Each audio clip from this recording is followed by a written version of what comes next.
Sir അപ്പോൾ ഒരു well known ആയിട്ടുള്ള ഒരു ഗൈനക്കോളജിസ്റ്റ് ആണ്.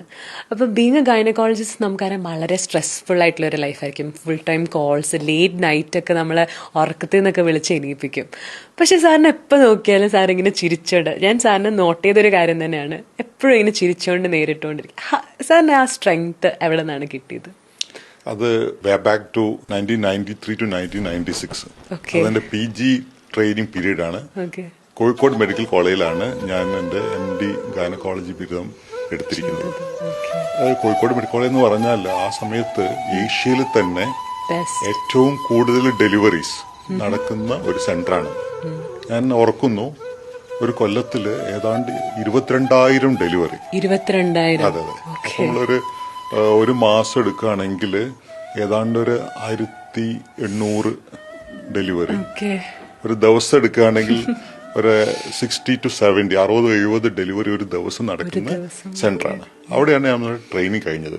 നമ്മുടെ ഷിഫ്റ്റ് എന്ന് പറഞ്ഞാൽ 12 hours ഷിഫ്റ്റാണ്. രാവിലെ 8 മണിക്ക് ലേബർ റൂമിലേക്ക് കയറും, രാത്രി 8 മണിക്കാണ് ലേബർ റൂമിലെ ആ ഷിഫ്റ്റ് കഴിയുക. അടുത്ത ഷിഫ്റ്റ് 15 ദിവസം കഴിയുമ്പോൾ ചേഞ്ച് ചെയ്യും. രാത്രി 8 മണിക്ക് വരും, രാവിലെ 8 മണിക്ക് പോവും. 8 മണി എന്ന് പറഞ്ഞാല് ഹാൻഡ് ഓവർ ഒക്കെ കഴിഞ്ഞ് കഴിയുമ്പോഴേക്കും 9-9:30 ആവും. അതിന്റെ അർത്ഥം സൂര്യനെ കാണാറില്ലായിരുന്നു. അങ്ങനെ 3 മാസം കണ്ടിന്യൂസ് ആയിട്ടുള്ള ട്രെയിനിങ്. പിന്നെ ഈ രാത്രി സമയത്തൊക്കെ മാക്സിമം ഒരു 1-1.5 മണിക്കൂറാണ് ഒന്ന് തലന്ന് ചായ്ക്കാൻ കിട്ടുക. അപ്പൊ ഒരു ബെഡില് 2 പേര് ആയിരിക്കും മാനേജ് ചെയ്യുന്നത്. ഒരാളെ സമയം കഴിയുമ്പോൾ അടുത്ത ആൾ റെഡിയായി നിൽക്കുന്നുണ്ടാവും തട്ടി ഉണർത്താൻ വേണ്ടിയിട്ട്. അപ്പൊ എത്രത്തോളം എന്ന് പറയുകയാണെങ്കിൽ ഈ ആ സ്ട്രെസ്ഫുൾ വർക്കിന് മാഗ്നിറ്റ്യൂഡ് ഞാൻ പറയാണ്.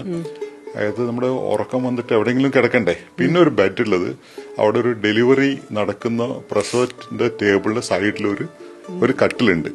ഈ തുണികളൊക്കെ കൊണ്ടിടുന്ന കട്ടിലാണ്. അതിന് രണ്ടിന് സെപ്പറേറ്റ് ചെയ്യാൻ ഒരു സ്ക്രീനാണുള്ളത്.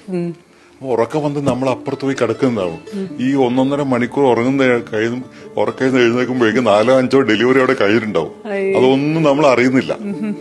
മീൻസ് അത്രയും നമ്പർ ഓഫ് കേസസ്. അവിടുന്ന് കിട്ടുന്ന എക്സ്പെർട്ടൈസ്, ഈ സ്ട്രെസ്ഫുൾ ലൈഫ് കൂടെ നമ്മളെ 3 മാസം നമ്മൾ പോയി.